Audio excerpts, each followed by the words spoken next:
Classic Country 100.1 WGLC. Good morning. Joining us on the phone, Illinois Valley Community College's soon-to-be 11th president, Dr. Tracy Morris. Good morning. Good morning. It's great to be here with you today. Now, how exciting is it, first off, to be back in the old stomping grounds of IVCC, and then to also sort of be the bigwig, be in charge? It really is a dream come true, and that sounds so cliche, but I would have never guessed when I was a student here at IVCC a couple of years ago that I would be able to come back at this point in my career and be able to lead the college into 100 years. It's sometimes almost a little overwhelming to just imagine what this means to my family, to me, professionally and personally, to be here. It's just fantastic. And they've come a long way in the last 2 decades or so. IVCC has really grown and developed and added on. And it's come a long ways from what it used to be and sort of the way the old campus was laid out and the all new programs and everything else. And as always, how exciting the growth is. They've achieved so much already. What goals do you have for the institution in the next 10 to 15 years? Perfect timing on that question. So when I was here previously, I was here for about 13 years, and I was part of the master planning that took place a little over 10 years ago, and really is a chance to vision what do we want our campus to look like, and to come back now and to see so much of that having come to fruition. The Ag Building, we're on the cusp of that. We have student life spaces that we only dreamed of 20 years ago. The CTC building is spectacular. So we are just getting ready to start our next master planning process and our next strategic planning process. So for me as a new leader to really hear the campus, hear our community, and see where are we going to vision the next 10 years is so exciting to see what is that going to look like, not only in buildings, but in programs and services and the way we support our students. It is just a really exciting, fun time to be here as we look ahead to those next 10, 15 years. Now, can I personally campaign for a 70s-themed fireplace lounge to make its return?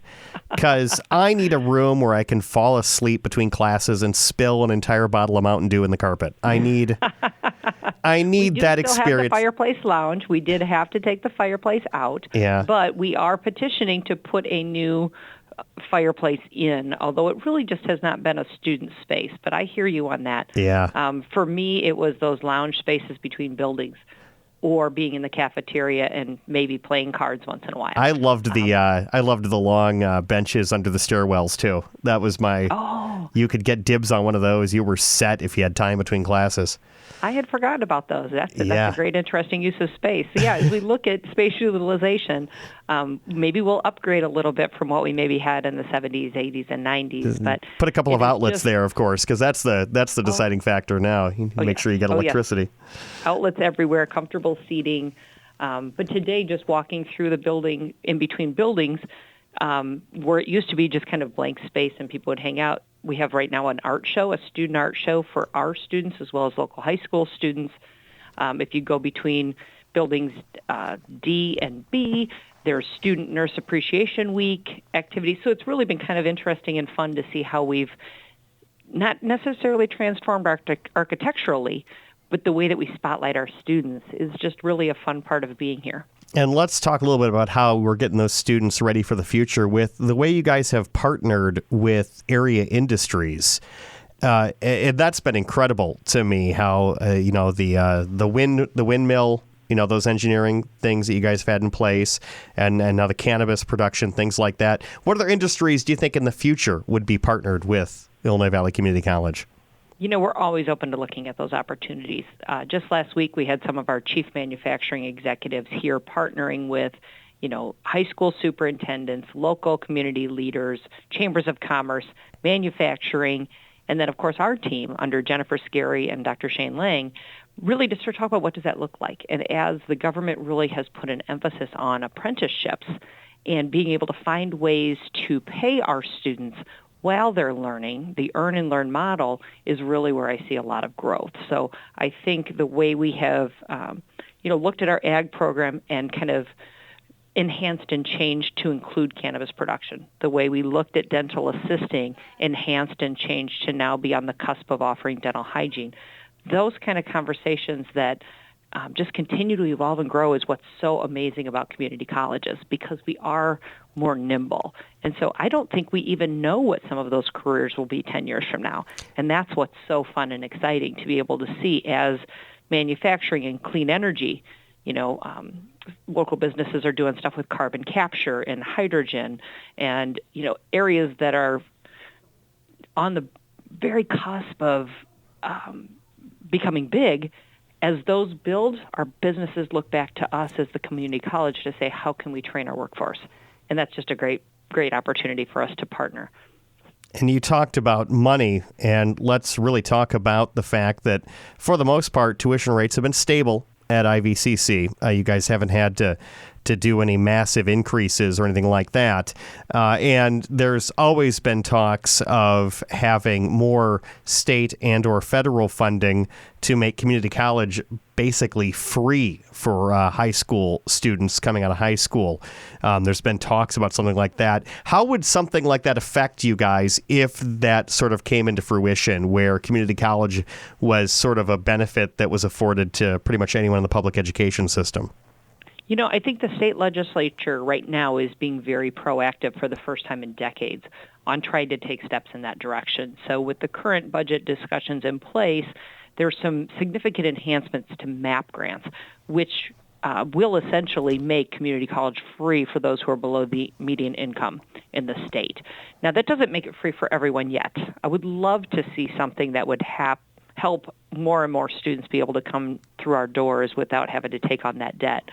I think that where we are very fortunate is from that fiscal management standpoint, we had some HERF money that came in as a result of the pandemic.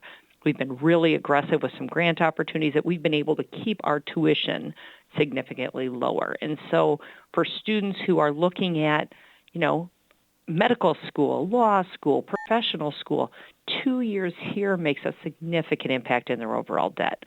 For the student who's exploring, being able to come out here and try a couple different majors without incurring significant debt is amazing. We have payment plans, we have scholarships, so we've really done everything we can do to make it as affordable as possible. If the state legislature steps up, that's a great first step towards making it much more accessible to all. And then, long term, would that be amazing? Yeah. Yes, but I think that's a significant infusion of money that, while I'm optimistic, I think it's on us to make sure that we continue to deliver quality, continue to work with our foundation to offer more and more scholarships. We have tremendous donors in our community and people who have left our community who still care deeply about this institution, who give money so that more and more students can have access without incurring significant debt. Yeah, that is what's crazy, the number of scholarships that you guys have for just a number of programs. I think it's going to come to a point where I think every single student at IVCC will be awarded a scholarship of some kind. That would be fantastic.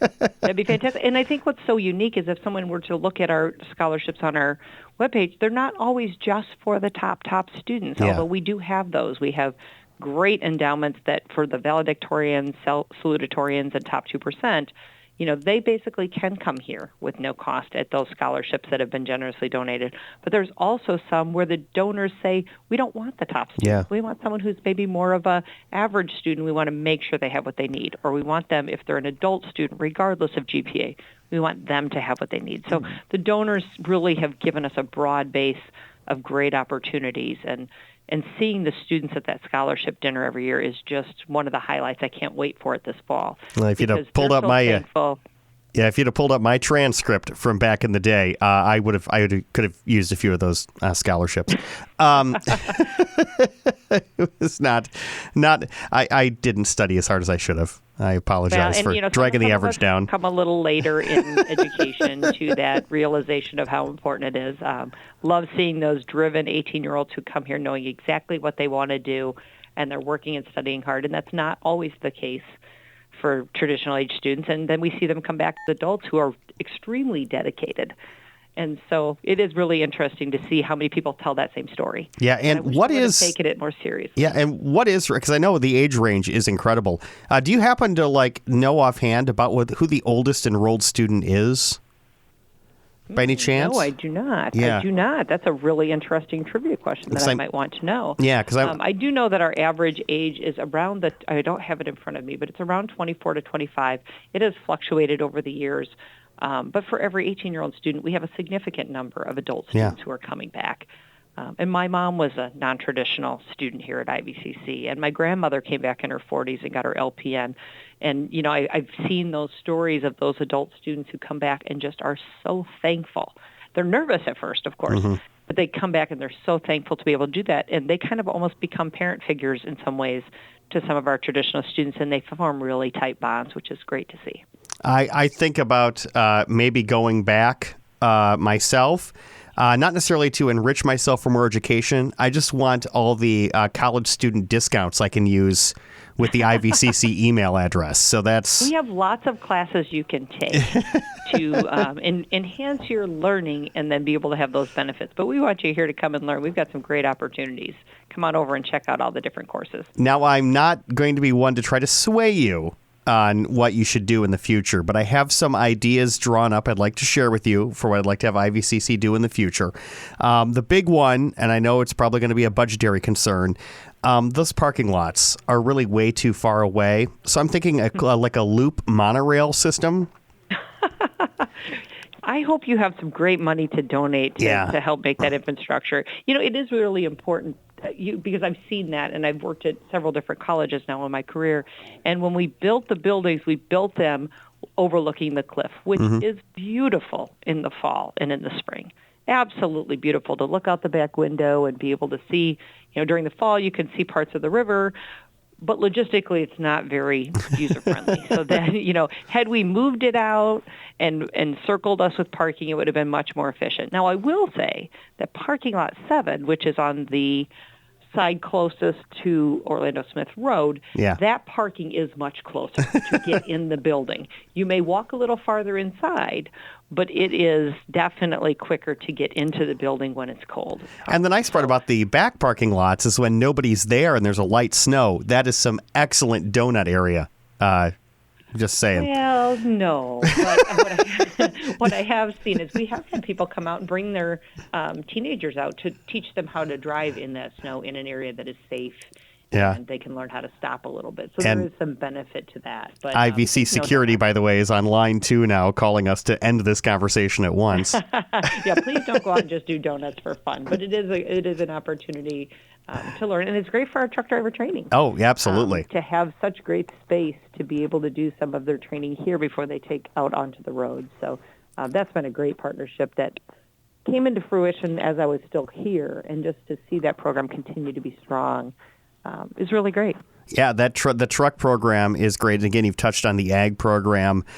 You guys are always going in just new and fun directions to benefit the community and the students. Dr. Tracy Morris on the phone. She is going to become the next president of Illinois Valley Community College. That'll start in July, right? Yeah. And that's the scheduled plan. Yes. So Dr. Corcoran is still here. We're having great conversations. He's providing some outstanding mentoring for me, kind of helping show me the ropes in a different way from when I was here before. So the transition time has been just fantastic for me to get to know the board, get to know the college, get to know the community with his support. So officially after July 1, I'll transition, and I will be the first IVCC graduate to be the president of the college. Dr. Wisgoski was an LPO graduate. And I'm proud to say he handed me my diploma when I graduated. So that piece of history for me is extremely important because, the old jingle of no place so close can take you so far really has just been kind of a cool thing as I look back at my life and my career, that everything started here. My passion for education started here. I saw some of my old teachers last night who were an integral part of my choosing education. So I'm very, very excited to be the 11th president, and even more so to be the first IVCC graduate to be the president. Well, congratulations and good luck, Dr. Tracy Morris, the next president of Illinois Valley Community College. Be good, don't be a stranger, and we'll be in touch. Sounds fantastic. Thank you so much for taking time with me this morning. Classic Country, 100.1 WGLC.